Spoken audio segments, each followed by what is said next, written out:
Good evening guys, आप सबका स्वागत है आपके अपने favourite YouTube channel the real cricket analysis में। और मैं हूं आपका होस्ट जितेंद्र कुमार। आज हम बात करने जा रहे हैं कि क्या इंडिया टीम ओवर रिलाई कर रही है अभिषेक शर्मा पर। गाइस, जैसे कि हम सब जानते हैं कि वर्ल्ड कप फैब में होने वाला है और इंडिया के पास अब सिर्फ 6 T20 मैचेस ही बचे हैं। लेकिन उससे पहले हमें बहुत सी बॉक्सेस जो हैं वो टिक करने पड़ेंगे और उसमें सबसे बड़ा जो बात निकल के सामने आ रही है कि क्या हम वर्ल्ड कप के लिए पूरी तरह से प्रिपेयर हैं। क्या अभिषेक शर्मा अगर जल्दी आउट हो जाते हैं तो हमारे बैटिंग ऑर्डर में वो कैपेबिलिटीज़ हैं कि हम रन रेट को और डिप ना होने दें, उसे अच्छे से मेंटेन कर सकें। तो आज हम उसी के ऊपर डिटेल में एनालिसिस करने वाले हैं।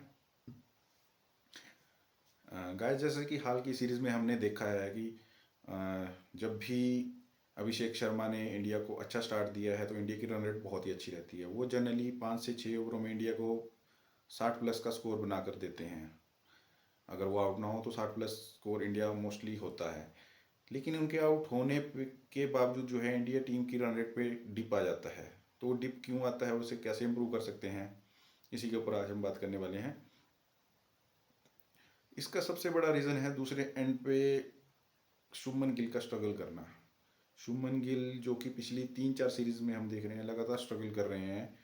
और पाकिस्तान के खिलाफ एशिया कप में खेली गई अगर उनकी 28 गेंदों में 48 रन की पारी को छोड़ दें तो मोस्टली उन्होंने स्ट्रगल ही किया है। जिसकी वजह से ना तो इंडिया को प्रॉपर रन मिल पाते हैं, ना ही ओपनिंग स्टैंड मिल पाता है और ना ही रन रेट जो है वो मिल पाती है, जिससे इंडिया को काफ़ी नुकसान हो रहा है। शुभमन गिल की जगह जिस प्लेयर को खिलाने की बात की जा रही है वो है संजू सैमसन।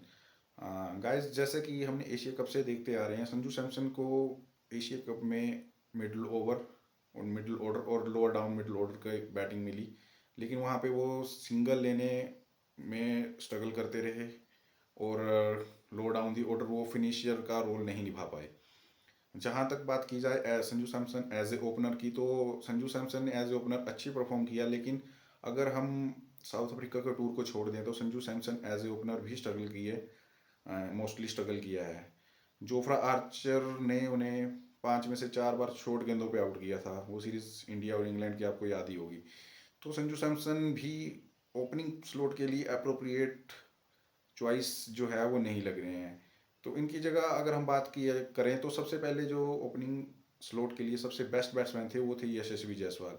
और इंडिया टीम ने उनको अलग अलग T20 सीरीज में टेस्ट भी किया था और उनकी स्लॉट बिल्कुल फिक्स था। फिर उनकी जगह और प्लेयरों को चेक किया और उसकी वजह से हम धीरे धीरे धीरे और प्लेयरों को चेक करते गए, लेकिन मेन बैट्समैन को हम भूल गए। जिसकी वजह से संजू सैमसन को ओपनिंग का स्लॉट मिला, उसके बाद सुमन गिल को मिला। लेकिन हम जो ओपनर जो हमारा बिल्कुल फिक्स ओपनर था उसको हम भूल गए, यशस्वी जायसवाल।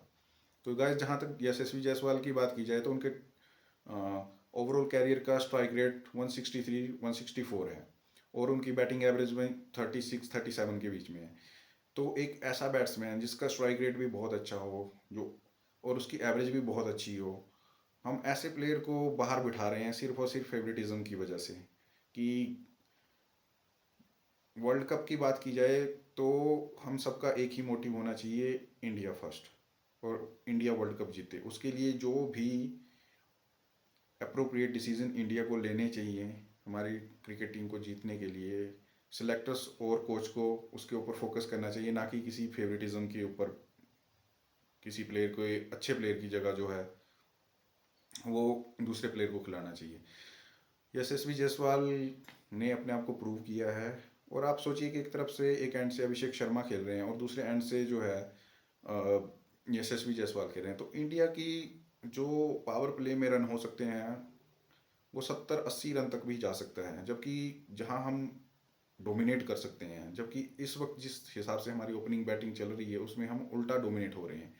तो एक सिर्फ और सिर्फ सिलेक्शन क्राइटेरिया की वजह से इंडिया टीम स्ट्रगल कर रही है।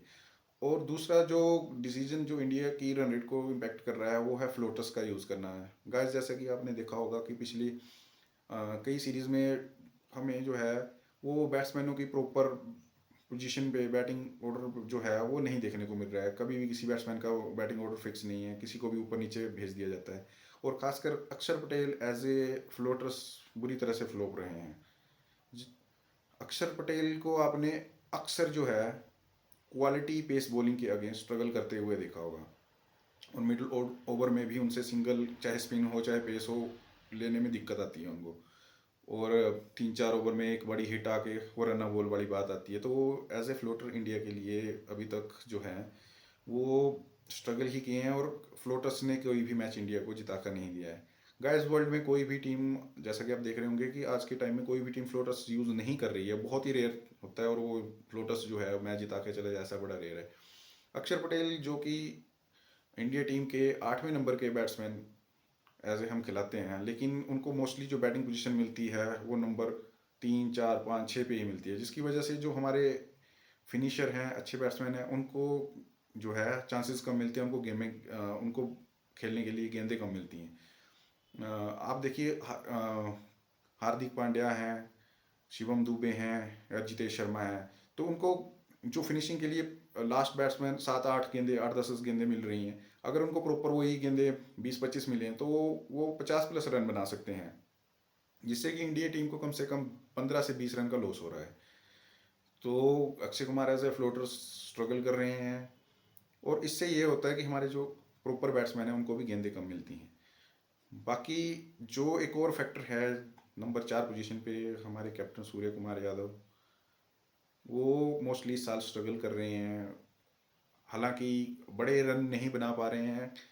तो दिक्कत ये आ जाती है कि सूर्य जब भी खेलते हैं तो मिडिल ओवर में चाहे स्पिनर हो या फास्ट बॉलर हो, वो सबको बहुत अच्छे से खेलते हैं, और इंडिया की रन रेट हमेशा ही अप रहती थी। गैस पिछले 1 साल का अगर आप डाटा उठाकर देखें तो 6 ओवरों से लेकर 15 ओवरों के बीच में जो सबसे बेस्ट रन रेट है वो इंडिया की है, और उसका सबसे बड़ा कारण था सूर्य कुमार यादव। जब तक सूर्य कुमार यादव फॉर्म में थे, इंडिया की रन रेट हमेशा ही बहुत अच्छी मेंटेन रहती। तो सूर्य कुमार यादव का फॉर्म में आना इंडिया के वर्ल्ड कप विनिंग कैंपेन में बहुत ही ज़्यादा इंपॉर्टेंट है। जितना अभिषेक शर्मा की ओपनिंग स्लॉट में इम्पोर्टेंस है, उतनी ही इम्पोर्टेंस जो है सूर्य कुमार यादव की मिडिल ओवर में है। तो सूर्य कुमार यादव थोड़ा सा अगर टाइम लेकर खेलें, 15-20 रन बन जाएं, उसके बाद अगर वो अपना रैम्प शॉट जो वो खेलते हैं, पिकअप शॉट जो खेलते हैं, अगर उसके बाद खेलें तो तब तक एक तो ये होता है कि बैट्समैन पूरी तरह से सेटल हो चुका होता है, और टाइमिंग भी अच्छी करने लग जाता है। तो अगर सूर्या थोड़ा सा टाइम लेकर खेलें तो उनके जो पिकअप शॉट हैं वो भी लगेंगे, और इंडिया अगर पिकअप उनके शॉट लगने स्टार्ट हो गए तो इंडिया के लिए कितना ज़्यादा बेनिफिट वाली बात है, ये बताने की किसी को ज़रूरत नहीं है। तो सूर्य कुमार को फॉर्म में आना भारत के वर्ल्ड कप विनिंग कैंपेन में बहुत ज़रूरी है। हमने नंबर 5 पोजीशन के लिए पिक किया था शिवम दुबे को। शिवम दुबे जो हैं वो मिडिल ओवर के लिए पिक किए गए थे टीम इंडिया में, क्योंकि वो स्पिनर को बहुत अच्छा खेलते थे और बड़ी बड़ी हिट्स लगाते थे। तो अगर हम सूर्य शिवम दुबे को हमने मोस्टली देखा है कि नंबर 5 अगर हम उनको उस पोजीशन पे नहीं खिलाते हैं, कई बार हमने उनको 8 नंबर पे भी बैटिंग करते हुए देखा है इसी शफलिंग बैटिंग ऑर्डर की वजह से। तो आप सोचिए कि शिवम दुबे का 8वें नंबर पे यूटिलाइजेशन नहीं बनती है, तो आप हम उस प्लेयर का टैलेंट वेस्ट कर रहे हैं, और जिस चीज़ के लिए हमने उनको पिक किया था स्पिनर को मिडिल ओवर में काउंटर करने के लिए, हम उसी के अगेंस्ट जो है वो काम कर रहे हैं। तो एक तो हमारे स्ट्रेटजी में प्लानिंग में मतलब मिक्सअप है, क्लियरिटी नहीं है, या क्यों ये चेंजेस हो रहे हैं, क्यों इतनी ज़्यादा शफलिंग की जा रही है, ये समझ से परे है। जो बंदा जिस पोजीशन के लिए पर्टिकुलर लाया हुआ और उसने अपनी वो पोजीशन जिस पोजीशन पे वो खेल रहा है वो प्रूव भी किया, उसके बाद उनको उन प्लेयरों को छेड़ने का, उस बैटिंग ऑर्डर को सफल करने की कोई मतलब औचित्य नज़र नहीं आता है। हार्दिक पांड्या नंबर 6 पे एज ए फिनिशर अच्छा काम कर सकते हैं, और जितेश शर्मा की मैं बात करना चाहूँगा। जितेश शर्मा को वो भी पिछली 2-3 इनिंग्स में बहुत ही अच्छा परफॉर्म किया है उन्होंने, और अच्छा फिनिशर का रोल अदा कर रहे हैं। अगर उनको 10-15 गेंदे और एक्स्ट्रा मिलती हैं तो वो इंडिया के लिए प्लस ही रहेगा, 20-25 रन और एक्स्ट्रा बन सकते हैं। तो सबसे बड़ा कारण है बैटिंग ऑर्डर के साथ छेड़छाड़ ना की जाए। जो बंदा जिस पोजीशन के लिए डिज़र्व करता है, जिस स्लॉट के लिए जो बंदे का सिलेक्शन हुई है, उसको उसी स्लॉट पे उसी पोजीशन पे खिलाया जाए। ज़्यादा चेंजेस करने की, ज़्यादा छेड़छाड़ करने की ज़रूरत नहीं है। और ओपनिंग में Yashasvi Jaiswal is much better batsman than the Shubman Gill and Sanju Samson. तो अब ये सिलेक्टर के ऊपर डिपेंड करता है, कोच के ऊपर डिपेंड करता है कि वो किस तरह जाते हैं। लेकिन जो बेस्ट पॉसिबिलिटी हो सकती है इंडिया टीम के लिए, हमें इंडिया टीम को वर्ल्ड कप जीतते हुए देखना है, और उसके लिए जो भी जिस भी पोजीशन के लिए सबसे बेस्ट प्लेयर हैं, सिर्फ उन्हीं बेस्ट प्लेयर को चूज़ करना चाहिए टीम में, ना कि फेवरेटिज्म की वजह से किसी को चूज़ करना चाहिए।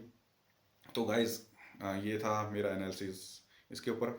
आपकी इस पे क्या राय है, प्लीज़ कमेंट में शेयर कीजिएगा, और मेरे चैनल को लाइक और सब्सक्राइब कीजिएगा। Thank you.